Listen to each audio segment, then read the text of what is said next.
Hello everyone, welcome to diet to nourish. थोड़े दिनों पहले मैंने आप लोगों के साथ एक वीडियो शेयर किया था जिसके अंदर मैंने पीसीओएस के बारे में आपको कुछ गाइडलाइंस दिए थे। मैंने आपको बताया था कि आप कैसे अपने डाइटरी मॉडिफिकेशंस के थ्रू उसको मैनेज और प्रिवेंट कर सकते हैं। ये वीडियो आज का उसी का कंटिन्यूशन है जिसमें मैं आप लोगों को सीड साइकिलिंग के बारे में बताने वाली हूँ। सीड साइकिलिंग क्या होती है और ये क्यों इम्पॉर्टेंट है और कैसे ये आप लोगों को हेल्प कर सकती है, यही सारा आज आप इस वीडियो में जानने वाले हैं।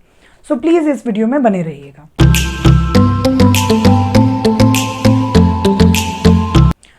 पीसीओएस में सीड साइकिलिंग का रोल बताने से पहले मैं एक छोटा सा इंट्रोडक्शन पीसीओएस के बारे में दोबारा से आपको दे देती हूँ। पीसीओएस एक ऐसा डिसऑर्डर है जिसके अंदर हार्मोन्स में इम्बैलेंस क्रिएट होता है। ये हार्मोनल इम्बैलेंस लीड करता है आपके इनफर्टिलिटी को और इरेगुलर पीरियड्स को। ये इसके अलावा और भी बहुत सारे सिम्टम्स को शो करता है जिसमें आपके hair fall, facial hair growth और एक्ने इंक्लूडेड हैं। जब पीसीओडी होता है तो जनरली आपकी इनफर्टिलिटी या इरेगुलर पीरियड्स सबसे ज़्यादा आपको बॉदर करते हैं और आप चाहते हो कि आपकी ये प्रॉब्लम्स जल्दी से जल्दी सॉल्व हो जाए। जब भी आप अपनी प्रॉब्लम के लिए किसी डॉक्टर के पास जाते हैं, गायनेकोलॉजिस्ट के पास जाते हैं, तो वो आपको मेडिसिन देती हैं, टैबलेट्स देती हैं जो जनरली हार्मोन्स होती हैं। अगर आप इन हार्मोन्स को कंटिन्यू रखते हैं तो आपकी प्रॉब्लम्स बहुत हद तक सॉल्व होती रहती है, बट आप लाइफ टाइम इन मेडिसिन पर रिलाई नहीं कर सकते। This is not the practical solution for your problem. The practical solution is which you can include in your diet. अगर हम मेडिसिन की जगह कुछ ऐसा खा लें जिससे आपकी प्रॉब्लम मैनेज हो जाए तो वो ज़्यादा अच्छा नहीं है।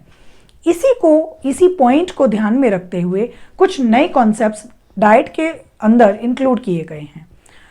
जब हम आयुर्वेदिक और नेचुरोपैथी दोनों को इंक्लूड करके अपने मेडिकल सिचुएशंस को कंट्रोल करते हैं तो वो ज़्यादा बेटर होता है, क्योंकि हम हमेशा एलोपैथी पे रिलाई नहीं कर सकते। इसी कॉन्सेप्ट्स को आगे बढ़ाकर सीड साइकिलिंग शुरू किया गया है।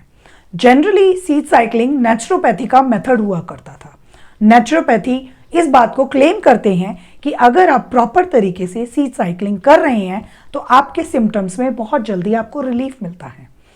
इसका ऑल्दो कोई साइंटिफिक प्रूफ नहीं है, लेकिन जितने लोगों ने इसको प्रैक्टिस किया है उन लोगों ने विजिबल रिजल्ट्स देखे हैं। उन लोगों ने एक्चुअली फील किया है कि विथ सीड साइकिलिंग उनके सिम्टम्स बहुत हद तक कंट्रोल में आए हैं और उनको इस प्रॉब्लम से बहुत जल्दी सॉल्यूशंस मिले हैं। तो अगर आप सीड साइकिलिंग फॉलो करोगे तो आपको शायद मेडिसिन पे रिलाय नहीं करना पड़ेगा। सीड साइकिलिंग होता क्या है? जब हम पर्टिकुलरली किसी टाइम पीरियड में किसी पर्टिकुलर सीड कॉम्बिनेशन को खाते हैं उसको पीसीओएस में सीड साइकिलिंग कहते हैं। हमारी मेंस्ट्रुएशन के 2 फेजेस होते हैं। फर्स्ट फेज होता है जो फर्स्ट डे ऑफ मेंस्ट्रुएशन से शुरू होता है, यानी कि जिस दिन आपके पीरियड्स शुरू हुए, जिस दिन आपको ब्लीडिंग शुरू हुई, वो आपका फर्स्ट डे काउंट होगा। कंटिन्यू विथ 14 डेज, ये आपका फर्स्ट साइकिल है। इस फर्स्ट साइकिल में आपको एस्ट्रोजन की जरूरत होती है। ये एस्ट्रोजन आपकी बॉडी में एग डेवलपमेंट में हेल्प करता है। साथ साथ ये आपकी बॉडी के अंदर यूट्रस की लाइनिंग को बनाने में हेल्प करता है। ये एस्ट्रोजन आपको बॉडी के अंदर इसलिए इंपॉर्टेंट भी है कि जब आपका एग प्रॉपर तरीके से बन जाएगा तो वो आगे फर्टिलाइजेशन के लिए रेडी हो पाएगा। अगर हम इसको मेडिसिन फॉर्म में खाते हैं तो वो अलग चीज़ है, लेकिन जब हम इसको सीड साइकिल में खाना चाहते हैं तो हम यहाँ पर 2 सीड्स को एक साथ कंबाइन करके खाते हैं। ये दोनों सीड्स का कॉम्बिनेशन आपकी बॉडी में एस्ट्रोजन को बूस्ट करता है। ये 2 सीड्स हैं फ्लैक्स सीड्स और पंपकिन सीड्स। फ्लैक्स सीड्स और पंपकिन सीड्स को जब आप मिलाकर फर्स्ट 14 डेज तक अपनी साइकिल में कंटिन्यू करेंगे तो आपके एस्ट्रोजन में बूस्ट मिलेगा और आपकी एग डेवलपमेंट में आपको हेल्प मिलेगी। ये है फर्स्ट साइकिल, इसका नाम है फॉलिकल साइकिल। ये फॉलिकल साइकिल अगर आप रेगुलरली फ्लैक्स सीड्स और पंपकिन सीड्स को खाते हुए निकालते हो तो आगे आने वाली साइकिल में जो second half of the cycle है उसमें भी आपको हेल्प मिलती है। जो सेकेंड साइकिल है उसको हम कहते हैं ल्यूटल फेज। इसके अंदर 15th डे से लेकर टिल द टाइम आपका नेक्स्ट पीरियड जब शुरू होता है, ये साइकिल कंटिन्यू रहती है। जो second half of the cycle है उसके अंदर आपको प्रोजेस्टेरॉन की ज़रूरत होती है। ये आपके एग डेवलपमेंट को कंप्लीट होने के बाद उसको बॉडी के साथ, यूट्रस के साथ अटैच करता है और फर्टिलाइजेशन के लिए रेडी करता है। जो सेकेंड फेज है उसमें जो सीड्स का कॉम्बिनेशन आपको यूज़ करना है वो है sunflower and sesame seed. Sunflower seed जो सूरजमुखी के फूल हैं और सेसमे यानी कि तिल। जनरली तिल के अंदर वाइट और ब्लैक दोनों तिल मार्केट में अवेलेबल हैं। कंफ्यूजन है कि वाइट या ब्लैक कौन सा तिल का इस्तेमाल करना है, तो आप इसमें 1:3 के प्रोपोर्शन में यूज़ कर सकते हो। यानी कि 1 प्रोपोर्शन आपका ब्लैक सीड्स का होगा और 3 पोर्शंस आपके वाइट सीड्स के होंगे। इन दोनों के कॉम्बिनेशन को साथ में आप सनफ्लावर को यूज़ करके अपने सेकेंड फेज में डेली इसको इंक्लूड करेंगे टिल द टाइम आपका नेक्स्ट साइकिल यानी कि आपकी पीरियड्स नेक्स्ट मंथ के शुरू नहीं हो जाते। अगर आपके पीरियड्स फॉर सम रीजंस नहीं भी शुरू होते तब भी आपको यही सीड्स कंटिन्यू रखने होते हैं। और अगर आपको लगता है कि 10 दिन से ऊपर हो गए हैं फिर भी नेक्स्ट साइकिल शुरू नहीं हो रही, तो आप अपनी टाइमिंग के अकॉर्डिंग नेक्स्ट साइकिल अपनी खुद से सीड्स की शुरू कर दें। यानी कि आप अपनी फ्लैक्स सीड्स और पंपकिन सीड्स को कंज्यूम करना शुरू कर दें। अगर आप रेगुलर बेसिस पे इस सीड कॉम्बिनेशन को यूज़ करोगे अपने पीसीओडी को क्योर करने के लिए, तो ये उन मेडिसिन से बेटर रहेगा जो आपको गायनेकोलॉजिस्ट से मिले हैं। क्योंकि एक टाइम के बाद जब आप मेडिसिन बंद करेंगे हो सकता है आपके पीरियड्स वापस से इरेगुलर हो जाएं। लेकिन क्योंकि ये सीड्स बहुत नेचुरल हैं और इनका कोई साइड इफ़ेक्ट नहीं है, आपको उससे जो बेनिफिट मिलेगा वो लॉन्ग लास्टिंग होगा।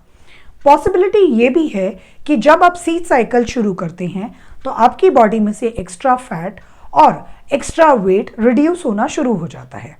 क्योंकि ये दोनों ही बहुत अलग न्यूट्रिएंट्स में भी रिच हैं, वो आपको वेट लॉस में और फैट परसेंटेज को रिमूव करने में हेल्प करते हैं। अल्टीमेटली जिससे आपकी ओवरीज के अंदर बने सिस्ट धीरे धीरे डिसॉल्व होने शुरू हो जाते हैं और आपकी साइकिल अपने आप बैलेंस में आ जाती। तो ये तो था सीड साइकिल में कौन कौन से सीड्स किस किस टाइम पर खाने हैं। पर एक बहुत इंपॉर्टेंट पॉइंट है कि ये सीड्स कितने और कैसे खाने हैं।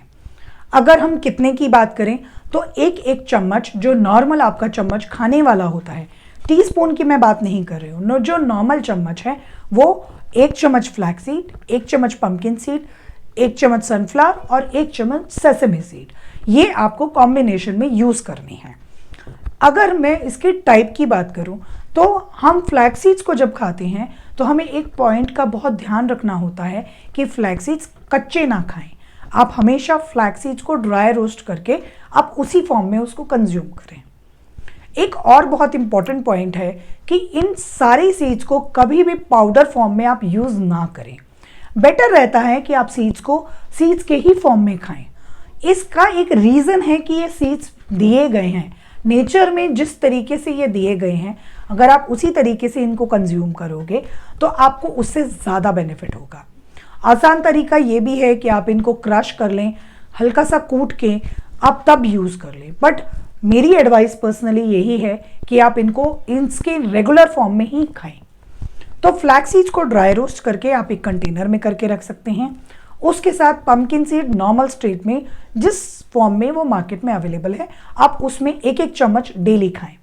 इसको खाने का एज सच कोई टाइम फिक्स नहीं करने की ज़रूरत है। आप कभी भी किसी भी टाइम एज अ स्नैक इनको खा सकते हो।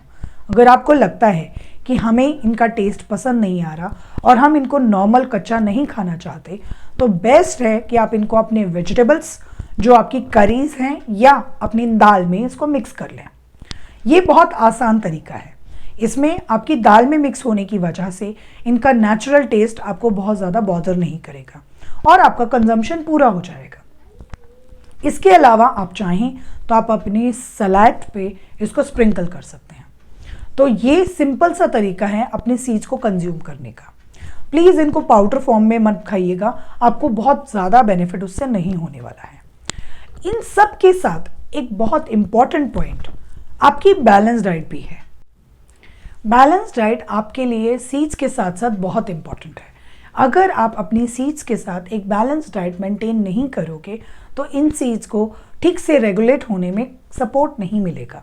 तो मेरी एडवाइस है कि आप जब भी सीड साइकिल शुरू करते हैं उसके साथ आप एक एडिक्वेट बैलेंस डाइट ज़रूर फॉलो करें, जिसमें आपके enough of fruits, vegetables, nuts, milk products ज़रूर होने चाहिए। एक और फंडा है कि आप जब भी बैलेंस डाइट कंज्यूम कर रहे हैं तो आपका पोर्शन साइज हमेशा बैलेंस में होना चाहिए, यानी कि एक मील आप ज़्यादा बड़ा मील ना लेके छोटे छोटे स्मॉल बट फ्रीक्वेंट मील्स को कंज्यूम करें। ये सारी इंफॉर्मेशन मेरी तरफ से सीड साइकिलिंग के ऊपर थी। इसके अलावा भी अगर आपको कोई टॉपिक है जिस पे आप चाहते हैं कि मैं आपको कोई इन्फॉर्मेशन शेयर करूं तो प्लीज़ आप कमेंट्स में ज़रूर मेरे साथ शेयर करें। मैं आपके कमेंट्स का रिप्लाई ज़रूर करूंगी। Thank you so much.